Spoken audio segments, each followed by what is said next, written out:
talking with the biggest players, strikers, and about the slam dunks and goals, stunning saves, near misses, and upsets. Let's talk about the greatest home runs, comebacks, knockdowns, and victories. Talk sports with the king of sports, Anthony Momodu. Weekdays, 10 a.m. Don't miss out. Beautiful work from the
All right, welcome back from the break. It's still Talk Sport on Global Television, and we're still talking big stories making the rounds, and we're inside the court where we'll give uppercuts and very strong punches. And one man who is in charge of Nigerian boxing and the pugilist in the country is right here in the studio. His name is Zania Omo Agege, the Vice President of the Nigerian Boxing Federation, who has issued final demand notice to the Federal Ministry of Sport Development in a letter dated 19 September 2024, which was addressed to the Minister of Sport Development, Senator John Eno. And it's been said that he demands an immediate inauguration of him as the president pending the next election in compliance with the articles of the Association of the Federation. Just to let you know that the legal firm demanded that the board members of the Nigerian Boxing Federation be called to order by the Ministry of Sport to comply with the articles of the association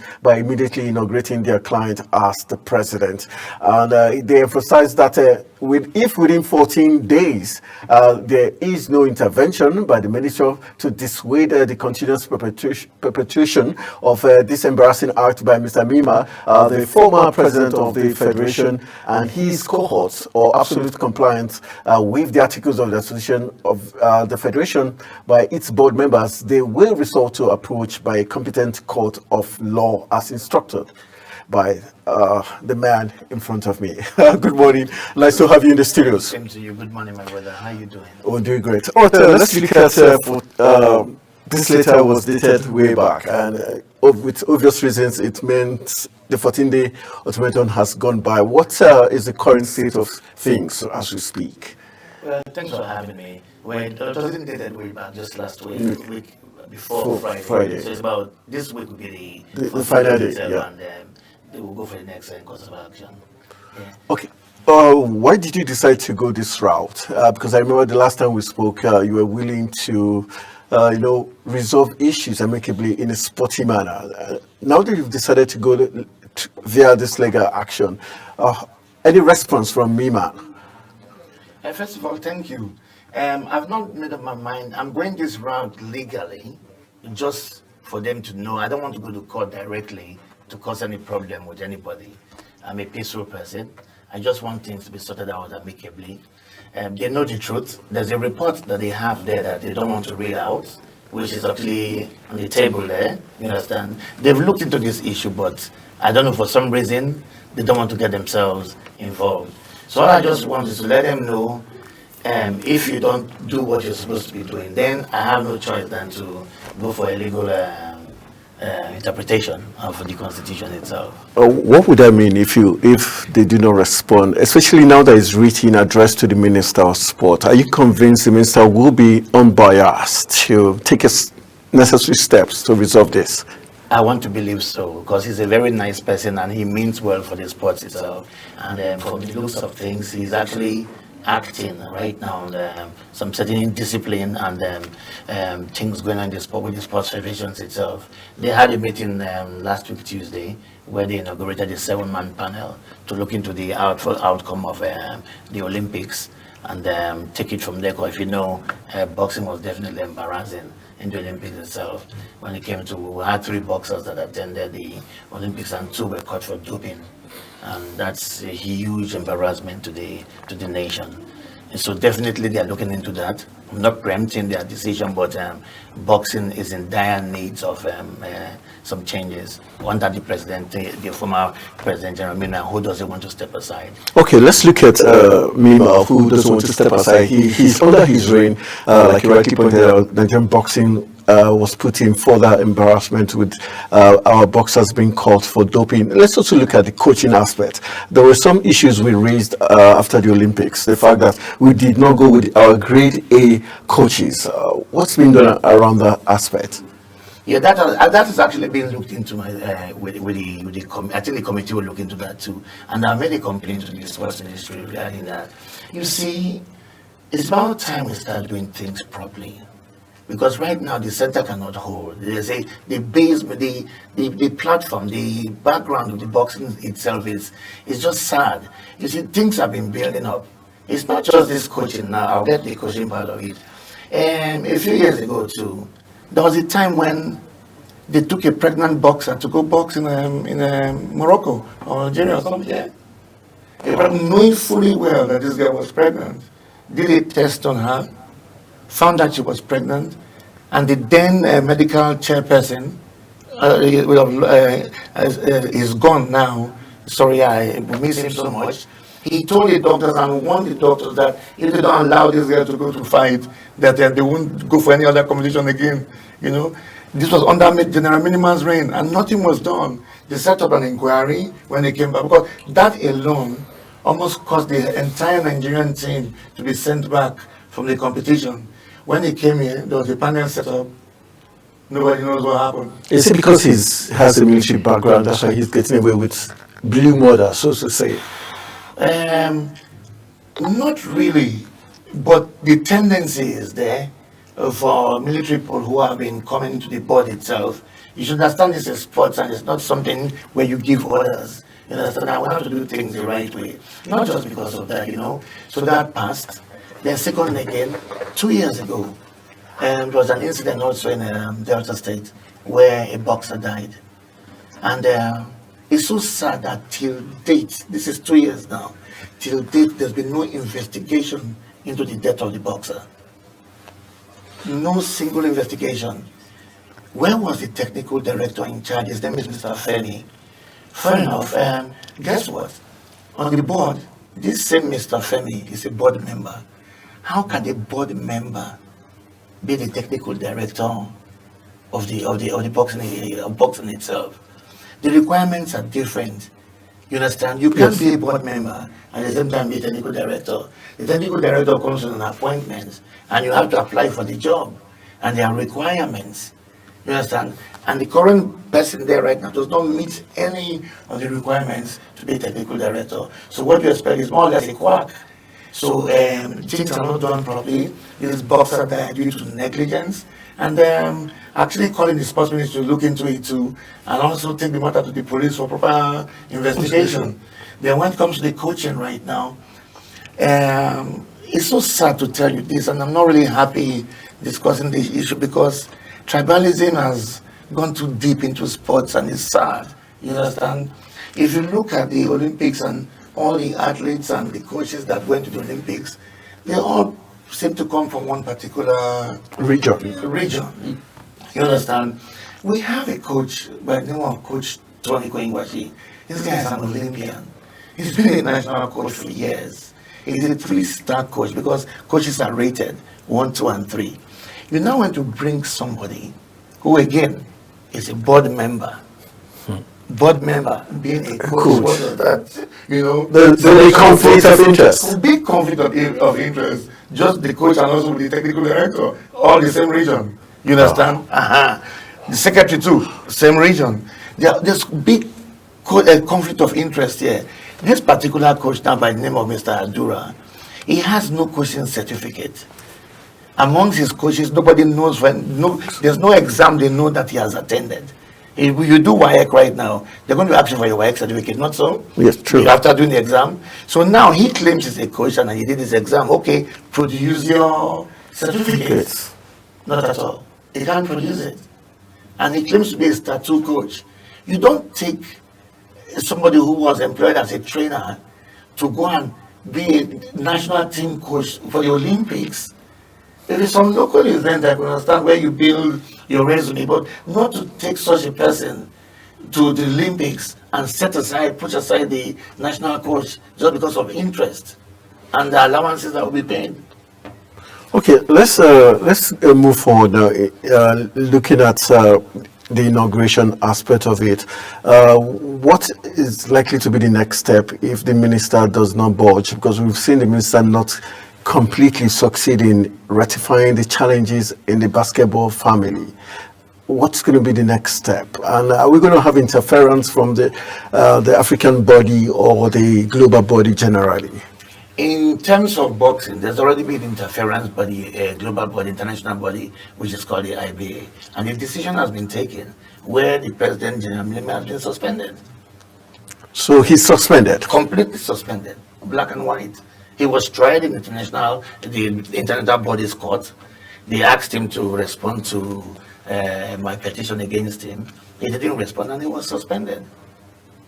So doesn't that naturally make it easier for the minister to sway into action by inaugurating you as the next president of the Nigerian Boxing Federation?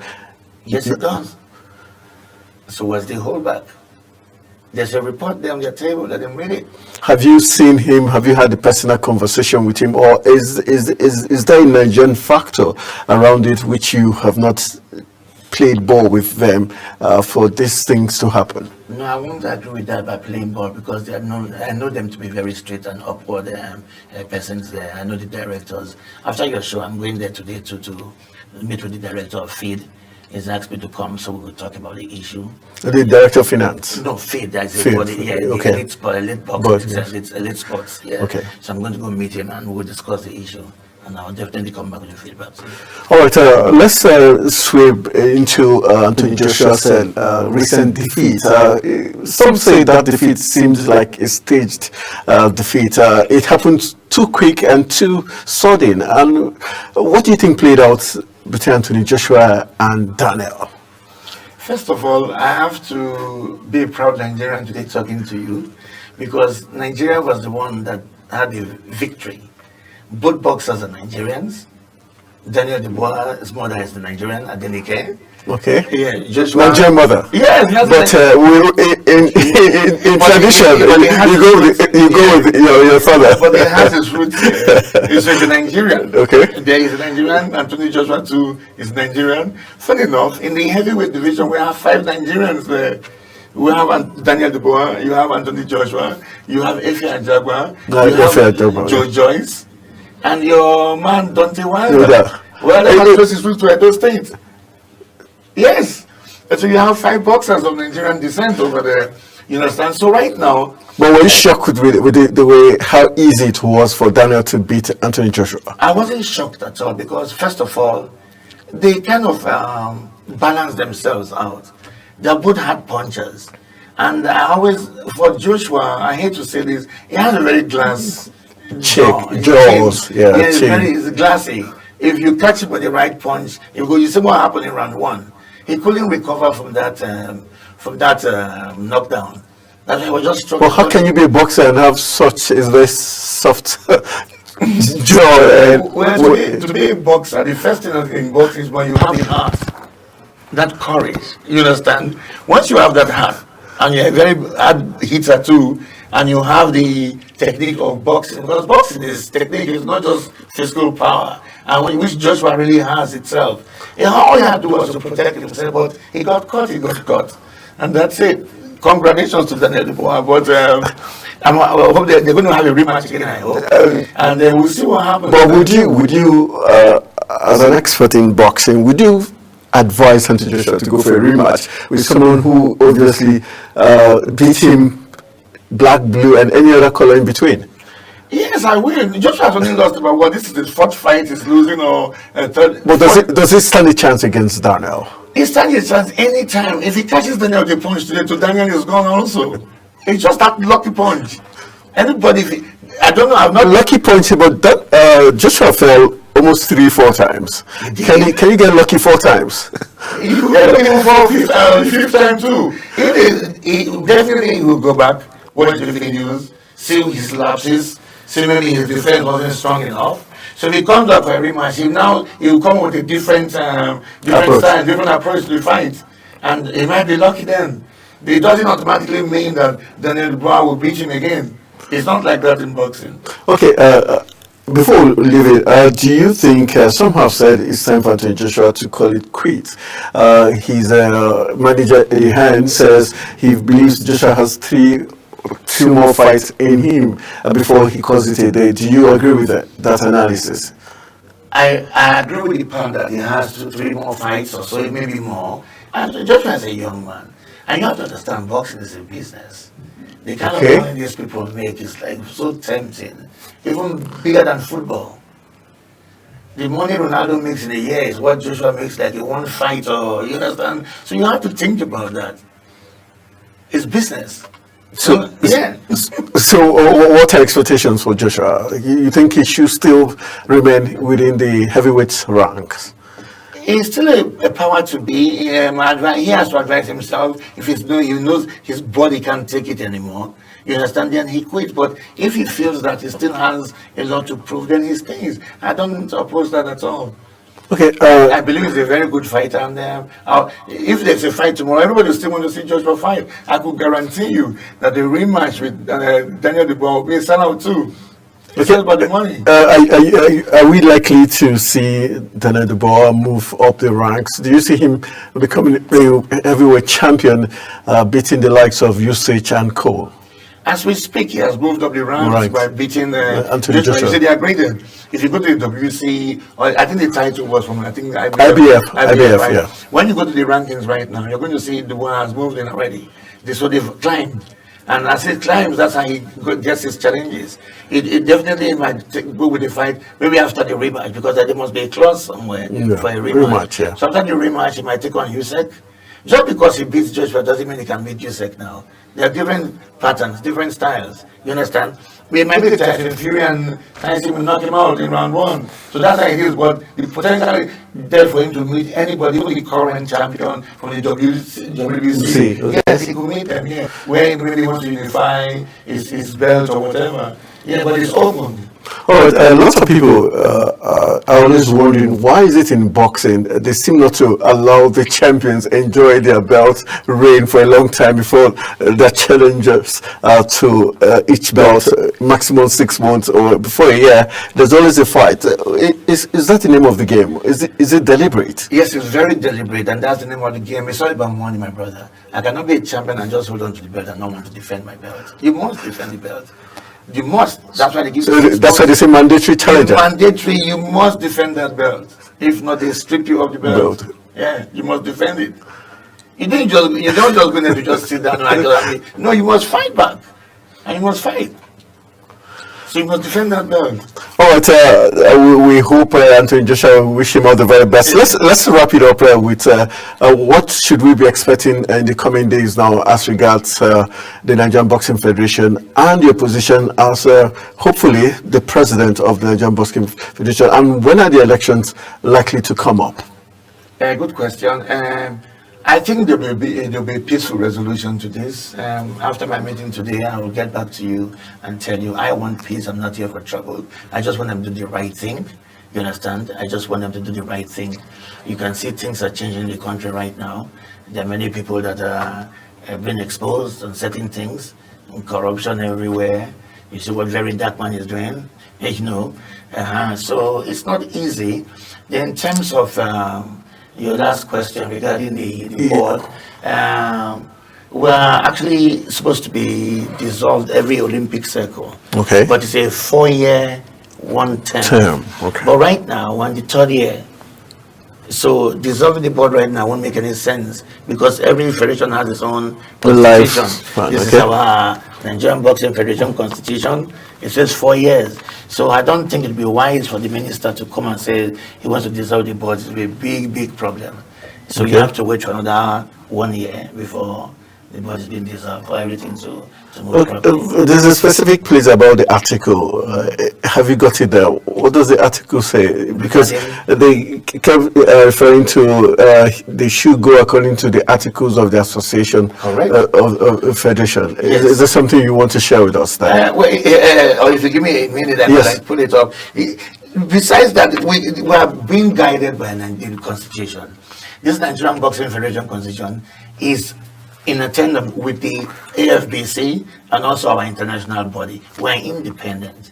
The sports ministry is just a supervisory body. itself. So everything we do has to be in accordance with this. And it is stated here that's a 4-year term. Also with the guidelines of the sports ministry, which is this one, it is also stated there as a 4-year tenure. Yes, so they cannot just come and just dissolve the board. So indirectly, General Mima does not really have a chance, and the sports ministry also technically their hands at they are obliged to follow what the article says. Correct, and that's what they're supposed to do. Minimal's tenure is over a long time.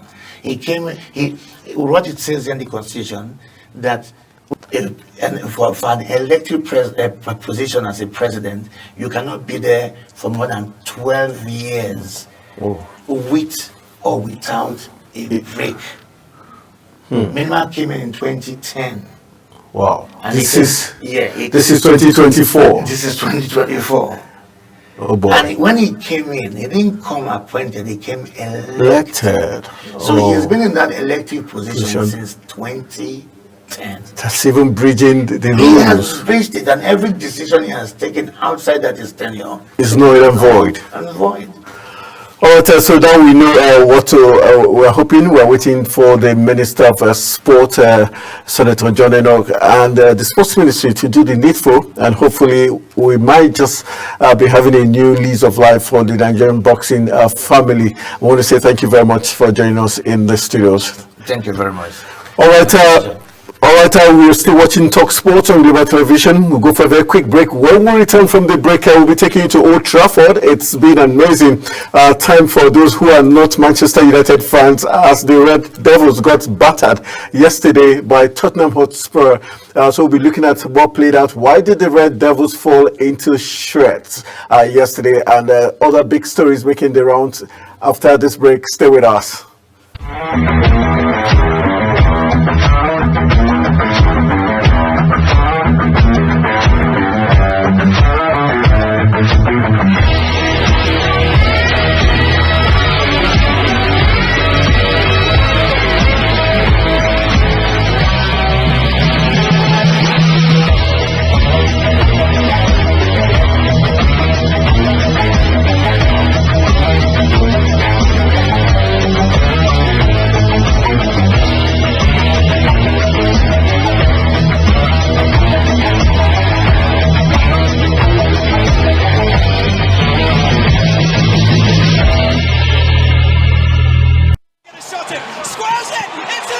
It's time for sports' biggest moments on global television. The headlines, scores, breaking news, and commentaries on sporty events. Talking with the biggest players, strikers, and about the slam dunks and goals, stunning saves, near misses, and upsets. Let's talk about the greatest home runs, comebacks, knockdowns, and victories. Talk Sports with the King of Sports, Anthony Momodu. Weekdays, 10 a.m. Don't miss out. Oh, that goal!